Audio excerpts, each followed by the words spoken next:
बिस्मिल्लाहिर्रहमानिर्रहीम, अस्सलाम वालेकुम। माय नेम इज़ सफ़र इसान and this is your channel physics का सफ़र। आज का जो हमारा टॉपिक ऑफ डिस्कशन है वो है फील्ड्स ऑफ फोर्स है। वैसे तो सेकेंड ईयर फिज़िक्स के तमाम चैप्टर्स के तमाम टॉपिक्स और एक्सरसाइजेस के वीडियोस हम बना चुके हैं, लेकिन सेकेंड ईयर फिज़िक्स का फर्स्ट चैप्टर के 5 से 6 टॉपिक्स ऐसे हैं कि जिनकी वीडियोस थोड़ी सी ब्लर बनी थी और बार बार उनमें जूम इन आउट हो रहा था, क्योंकि चैनल हमने इनिशियली स्टार्ट जस्ट किया था तो शुरू वाली वीडियोस में कुछ थोड़ी सी डिस्टर्बेंस आ रही थी। तो इसलिए हमने फैसला किया कि जो फर्स्ट चैप्टर के 5 से 6 टॉपिक्स हैं उनकी वीडियोस हम दोबारा से बनाएंगे और इसके बाद इंशाल्लाह जो फर्स्ट ईयर फिज़िक्स के रिमेनिंग चैप्टर्स हैं उनकी वीडियोस हम बनाएंगे। तो जो आज का हमारा पे टॉपिक ऑफ डिस्कशन है उन्हीं 5 से 6 टॉपिक्स में से वो है फील्ड्स ऑफ फोर्स है। तो देखिए, टॉपिक के नाम में ही उसका आधा कॉन्सेप्ट होता है। अब फील्ड्स ऑफ फोर्स है।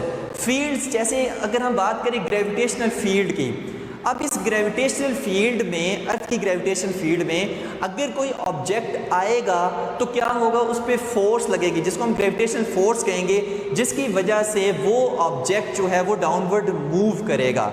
ठीक है, इसी तरह आज हमने पढ़ना है कि कोई फील्ड में जब कोई ऑब्जेक्ट आता है तो उस पर किस तरह से फोर्स लगती है। ठीक है, तो जैसे फ़र्ज़ करें अगर हमारे पास ये कोई अर्थ है, ये क्या है, अर्थ है, और अर्थ की जो ग्रेविटेशनल फील्ड है, अर्थ की जो फील्ड है जिसको हम ग्रेविटेशनल फील्ड कहते हैं, वो सिर्फ इतने हिस्से में एक्ट कर रही है। ठीक है, मतलब इससे बाहर कहीं ग्रेविटेशनल फील्ड नहीं है, जस्ट मान लें।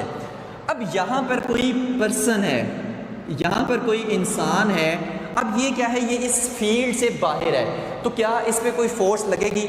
इस पर कोई भी फोर्स नहीं लगेगी। लेकिन अगर ये पर्सन जो है ये यहाँ से मूव करके यहाँ पे आ जाए, यानी कि इस फील्ड के थोड़ा सा अंदर आ जाए, तो क्या होगा कि इस पे एक फोर्स लगेगी जिसको डाउनवर्ड खींचेगी, ठीक है, सेंटर ऑफ अर्थ की तरफ। तो उस फोर्स को हम क्या कहेंगे, ग्रेविटेशनल फोर्स है। ठीक है, फील्ड्स ऑफ फोर्स मतलब फील्ड में ऑब्जेक्ट आया, इस पे फोर्स लगी, ठीक है, उसको हमने कहा ग्रेविटेशनल फोर्स, मतलब फील्ड्स की फील्ड में इंटर होने की वजह से इस ऑब्जेक्ट पे एक फोर्स लगी। अब इसी तरह अगर हम चार्जेस की बात करें, मान लीजिए हमारे पास कोई पॉजिटिव क्यू चार्ज है, कोई पॉजिटिव क्यू चार्ज है। अब पॉजिटिव क्यू चार्ज है तो जाहिर सी बात है इसके भी आसपास कुछ ना कुछ फील्ड है, मतलब फील्ड कोई ना कोई होगी। ठीक है, तो मान लीजिए क्या है, इसके आसपास फील्ड है। ठीक है, और इस फील्ड को हम क्या कहते हैं, इस फील्ड को हम कहते हैं इलेक्ट्रिक फील्ड, क्योंकि चार्ज है तो इस फील्ड को हम क्या कहेंगे, इलेक्ट्रिक फील्ड है। अब अगर कोई एक और टेस्ट है, छोटू सा टेस्ट चार्ज है, पॉजिटिव क्यू नॉट का इसको नाम दे लें, ठीक है, कोई छोटा सा चार्ज है। अब ये क्या है, ये दूर पड़ा हुआ है। ठीक है, या हम इसको पॉजिटिव के साइन से शो कर दें, अगर कोई छोटा सा पॉजिटिव टेस्ट चार्ज है, अब ये क्या है, फील्ड से बाहर पड़ा हुआ है, अब इस पर कोई भी फोर्स अप्लाई नहीं हो रही। लेकिन जब ये चार्ज जो है इस फील्ड के अंदर आएगा तो क्या होगा कि इस पर फोर्स अप्लाई होगी, और फोर्स कौन सी अप्लाई होगी, इलेक्ट्रोस्टैटिक फोर्स अप्लाई होगी। कौन सी फोर्स अप्लाई होगी, इलेक्ट्रोस्टैटिक फोर्स है। और अट्रैक्शन की होगी या रिपल्शन की होगी, रिपल्शन की होगी, क्योंकि दोनों पॉजिटिव चार्जेस हैं, और ये इस तरफ इस पर फोर्स अप्लाई होगी और ये इस तरफ मूव करना शुरू हो जाएगा। यानी कि चार्ज फील्ड में आया, कौन सी फील्ड में, इलेक्ट्रिक फील्ड के अंदर आया, तो क्या हुआ, इस पे एक फोर्स लगी। कौन सी फोर्स लगी, इलेक्ट्रोस्टैटिक फोर्स लगी, जिसकी वजह से इस तरफ मूव करने लग पड़ा। तो यही हम कहते हैं फील्ड्स ऑफ फोर्स, कि अगर इस चार्ज की फील्ड में कोई दूसरा चार्ज हम लेकर आए तो उस चार्ज पर अट्रैक्शन या रिपल्शन की फोर्स लगेगी। ठीक हो गया। अब यहाँ पर देखिए ग्रेविटेशनल फोर्स, ग्रेविटेशनल फोर्स किसके दरमियान होती है, बिटवीन टू मैसेज के दरमियान में होती है। इलेक्ट्रिक फोर्स है, इलेक्ट्रिक फोर्स क्या होती है, बिटवीन टू चार्जेस, दो चार्जेस के दरमियान में क्या होती है, इलेक्ट्रिक फोर्स होती है। इलेक्ट्रिक फील्ड क्या होती है, इलेक्ट्रिक फील्ड क्या होती है, मैंने कहा था ना कि इस चार्ज के इर्द गिर्द क्या होगी, फील्ड होगी। ठीक है, उसको हम क्या नाम देंगे, इलेक्ट्रिक फील्ड का नाम देंगे। अब ये भी बताएंगे कि यहाँ पर मैंने ये जो डॉट्स हैं ये बिल्कुल क्लोज क्यों बनाए हैं और यहाँ पर डॉट्स जो हैं वो दूर क्यों बनाई हैं, इसके बारे में भी आगे चल के बात करते हैं। तो the space or region around the charge, the space or region around the charge in which it exerts electric force on other charges is called electric field. ठीक है, ये ऐसा कुछ स्पेस या रीजन होता है, ठीक है, स्पेस या रीजन होता है कि जिसमें जब कोई और चार्ज आएगा तो उससे फोर्स का सामना करना पड़ेगा, चाहे वो ट्रैक्शन की हो चाहे वो रिपल्शन की हो, डिपेंड करता है पॉजिटिव चार्ज है या नेगेटिव चार्ज है। तो यहाँ तक तो ओके बात होगी। अब हमने कहा कि चार्ज कोई भी इस रीजन में आएगा तो उसमें फोर्स अप्लाई होगी, लेकिन इस फोर्स का ओरिजिन कहाँ है, ये फोर्स कहाँ से आ रही है, क्यों आ रही है। तो एक क्वेश्चन में जहन में था, what is the origin of these forces and how these forces are transmitted, how these forces are transmitted. इन दो क्वेश्चन के आंसर अब हमने क्या करने हैं, जानने हैं। देखिए आज दिन तक हम इन फोर्सेस का ओरिजिन मालूम नहीं कर सके, ठीक है ना, what is the origin of these forces. आज दिन तक साइंटिस्ट जो हैं वो इसका इन फोर्सेस का ओरिजिन फाइंड नहीं कर सके। जब हायर क्लासेस में आप जाएंगे तो आपको ये सुनने को मिलेगा कि जो ग्रेविटेशनल फोर्स है ये कोई एक पार्टिकल है जिसका नाम है ग्रेविटॉन, उसके एक्सचेंज की वजह से प्रोड्यूस होती है, ठीक है। कोई इलेक्ट्रिक फोर्स है ये कोई फोटोन के एक्सचेंज की वजह से प्रोड्यूस होती है, लेकिन ये जस्ट अभी थ्योरेटिकल बातें हैं, ये प्रैक्टिकल नहीं है। अभी भी अगर हमसे कोई पूछता है कि what is the origin of these forces या how these forces are transmitted, तो हम कहते हैं कि अभी तक हमें इनका ओरिजिन मालूम नहीं है, मतलब ये अननोन है अभी तक, ठीक हो गया। अब नेक्स्ट बात हम करते हैं कि माइकल फेराडे, इलेक्ट्रिक फील्ड, तो हमें पता चल गया चार्ज के पास इलेक्ट्रिक फील्ड होती है, मतलब आसपास इलेक्ट्रिक फील्ड होती है, लेकिन ये इलेक्ट्रिक फील्ड का हमें कॉन्सेप्ट किसने दिया था, वो एक साइंटिस्ट है माइकल फेराडे, उसने हमें बताया था gives the concept of electric field. और उसने एक और बात क्या कही थी कि electric field is intrinsic in nature.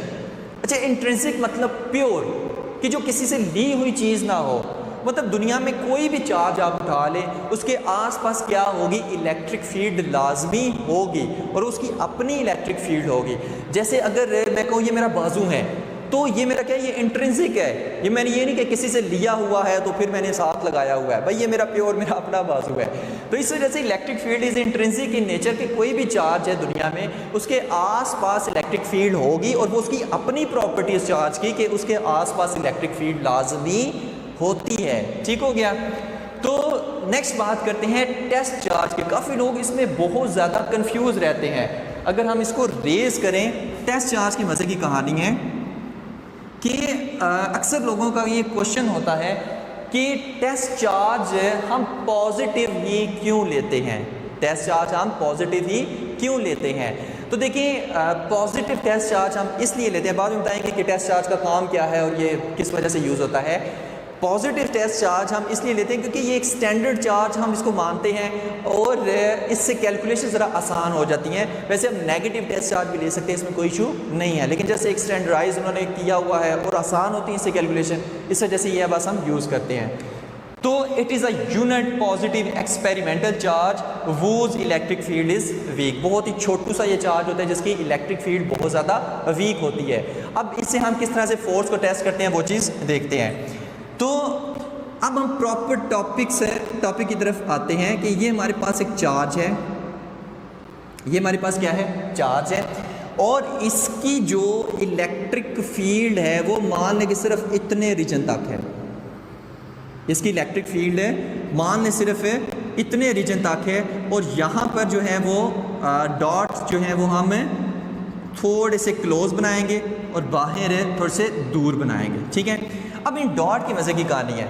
देखिए जो इलेक्ट्रिक फील्ड की स्ट्रेंथ होती है वो चार्ज के पास सबसे ज़्यादा होती है, चार्ज के पास मतलब चार्ज के करीब वो इलेक्ट्रिक फील्ड स्ट्रेंथ सबसे ज़्यादा होती है, और जैसे जैसे चार्ज से दूर जाते जाएंगे इलेक्ट्रिक फील्ड स्ट्रेंथ कम होती जाएगी, ठीक है। इसे आगे जाके और डिटेल से समझाएंगे। बहरहाल ये पॉजिटिव क्यू चार्ज है और ये उसकी क्या है, फील्ड है। तो क्या हम मालूम कर सकते हैं कि इस फील्ड की वजह से कितनी फोर्स लग रही है? नहीं मालूम कर सकते जब तक कोई और चार्ज इस फील्ड के अंदर नहीं आएगा। अब मैंने क्या किया, एक और charge positive Q not, positive charge, इसको हम टेस्ट चार्ज कहेंगे, इसको हम क्या कहेंगे, टेस्ट चार्ज कहेंगे, बहुत ही छोटू सा चार्ज होता है जो हम मालूम करते हैं कि किसी फील्ड की वजह से कितनी फोर्स लग रही है, इस वजह से हम इस टेस्ट चार्ज को यूज़ करते हैं। अब जाहिर है टेस्ट चार्ज है तो इसके पास भी इलेक्ट्रिक फील्ड होगी, इलेक्ट्रिक फील्ड होगी। तो मान लीजिए इसके पास क्या है, इलेक्ट्रिक फील्ड है, इसके आसपास में तो इलेक्ट्रिक फील्ड होगी ना। तो क्यों हम ये छोटू सा चार्ज क्यों लेते हैं, हम ये बड़ा चार्ज क्यों नहीं लेते? क्योंकि हम चाहते हैं कि हम ऐसा छोटू सा चार्ज लें कि जिससे ये फील्ड डिस्टर्ब ना हो, क्योंकि हम देख रहे हैं कि इस इलेक्ट्रिक फील्ड की इंटेंसिटी कितनी है और इसकी वजह से कितनी किसी और चार्ज पे फोर्स लग रही है। तो इस वजह से हम छोटू सा चार्ज लेते हैं जिसकी छोटू सी इलेक्ट्रिक फील्ड हो, मतलब वीक इलेक्ट्रिक फील्ड हो, जिसकी वजह से ये चार्ज की इलेक्ट्रिक फील्ड डिस्टर्ब ना हो, जिसको हमने कैलकुलेट करना है। क्योंकि अगर हम बड़ा चार्ज लेंगे तो उसकी बड़ी इलेक्ट्रिक फील्ड होगी। अब जब वो हम इसके पास लेके आएंगे तो ये जनाब साहब इधर आ जाएंगे, ठीक है। तो हम चाहते हैं कि ये इधर ही रहे, ये इस पे हम फोर्स कैलकुलेट करना चाहते हैं कि इस पे फोर्स कितनी लग रही है।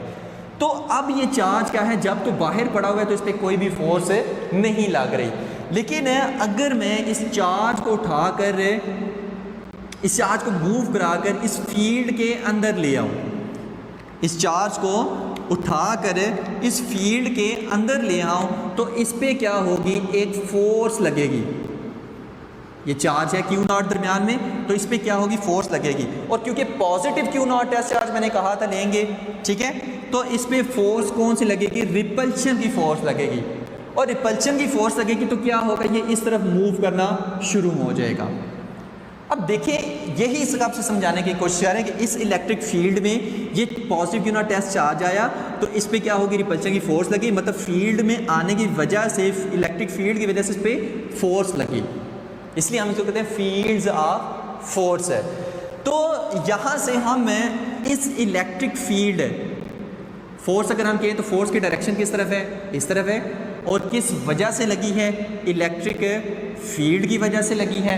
तो अगर हम मालूम करना चाहें कि इलेक्ट्रिक इंटेंसिटी या इलेक्ट्रिक फील्ड स्ट्रेंथ की वैल्यू कितनी है, तो हम उसको इस फार्मूले से नोट करते हैं, E is equal to F by Q naught. इसका मतलब ये है कि इलेक्ट्रिक फील्ड इंटेंसिटी क्या होती है कि एक चार्ज पे कितनी फोर्स लग रही है, एक चार्ज पे कितनी फोर्स लग रही है, फोर्स पर यूनिट चार्ज, एक चार्ज पे, टेस्ट चार्ज पे इस चार्ज की वजह से कितनी फोर्स लग रही है, ठीक है, इस फील्ड में आने की वजह से इस पर कितनी फोर्स लग रही है।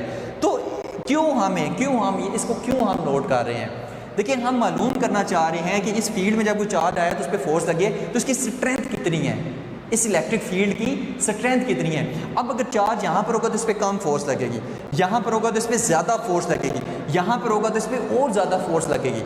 तो वही हम मालूम कर कि इलेक्ट्रिक फील्ड स्ट्रेंथ कितनी है, ठीक हो गया, या इलेक्ट्रिक इंटेंसिटी कितनी है। तो वो हम किस फार्मूले से मालूम करते हैं, E is equal to F over Q naught, और फोर्स कितनी लग रही है वो हम मालूम करेंगे, F is equal to E Q naught, F is equal to E Q naught, ठीक है। क्यू नॉट हमारे पास किधर आ जाएगा, इधर, ये positive test charge Q naught है, ये इधर आ जाएगा। तो इलेक्ट्रिक फील्ड की वैल्यू और क्यू नॉट ये हमें पता हो तो फोर्स हम निकाल सकते हैं कि इस पर कितनी फोर्स लग रही है। तो इलेक्ट्रिक इंटेंसिटी क्या होगी, electric field intensity at any point is defined as the force experience per unit charge, कि ये चार्ज कितनी फोर्स एक्सपीरियंस कर रहा है, ठीक हो गया।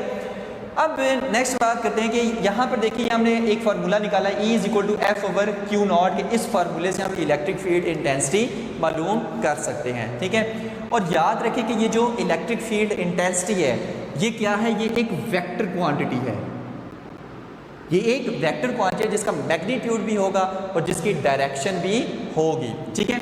और डायरेक्शन यहाँ पर हम किससे शो कर देंगे, R यूनिट वेक्टर से, ठीक है, कि जितना इलेक्ट्रिक फील्ड में जितना ये डिस्टेंस पर है, क्यू नॉट टेस्ट चार्ज जितना इस चार्ज से डिस्टेंस पर है, तो R यूनिट वेक्टर भी क्या होगा, इसी डायरेक्शन में होगा।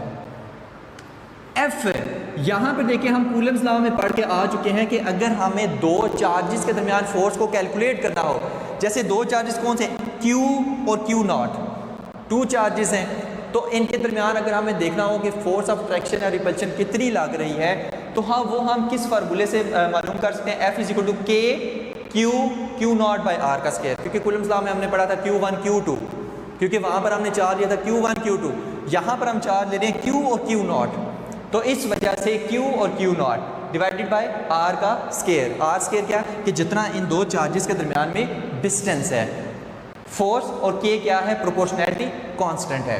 अब आपने क्या करना है कि इस इक्वेशन 2 को उठाकर इक्वेशन 1 में पुट कर देना है, ठीक है, इस फोर्स की जगह।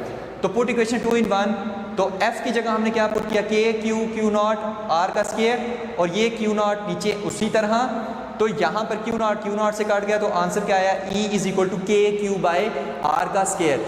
यानी कि हम इस फार्मूले से भी इलेक्ट्रिक फील्ड इंटेंसिटी को फाइंड कर सकते हैं। दो फार्मूले हमारे पास आए हैं, इस फार्मूले से भी कैलकुलेट कर सकते हैं, इस फार्मूले से भी कैलकुलेट कर सकते हैं, ठीक है। और इलेक्ट्रिक इंटेंसिटी क्या है, ये एक वेक्टर क्वांटिटी है, लिहाजा यहाँ पर हम इसका मैग्नीट्यूड भी होता है, डायरेक्शन भी होती है, डायरेक्शन को हम आर यूनिट वेक्टर से शो करेंगे, अगर इधर भी हम शो कर दें आर यूनिट वेक्टर से, ठीक है। फोर्स भी क्या है, एक वेक्टर क्वांटिटी है, तो आर यूनिट वेक्टर साथ में डायरेक्शन के लिए इसमें आ जाएगा।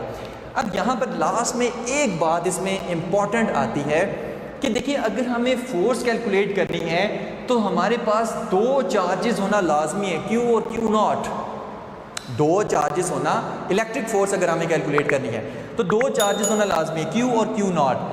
लेकिन अगर हमें इलेक्ट्रिक फील्ड इंटेंसिटी फाइंड करनी है तो Q चार्ज, एक ही चार्ज से हम फाइंड कर सकते हैं, क्योंकि अगर ये चार्ज होगा तो भाई इसके आसपास इलेक्ट्रिक फील्ड तो होगी, इलेक्ट्रिक फील्ड इंटेंसिटी मालूम कर सकते हैं। लेकिन अगर हमें मालूम करना है कि इलेक्ट्रिक फोर्स कितनी है तो उसके लिए हमें ये Q नॉट चार्ज लाजमी इस फील्ड में लाना पड़ेगा, तब हम इलेक्ट्रिक फोर्स मालूम कर सकते हैं, अदरवाइज हम इलेक्ट्रिक फोर्स मालूम है फाइंड उसको नहीं कर सकते, ठीक है। तो ये था हमारा आज का topic, fields of force. Hope so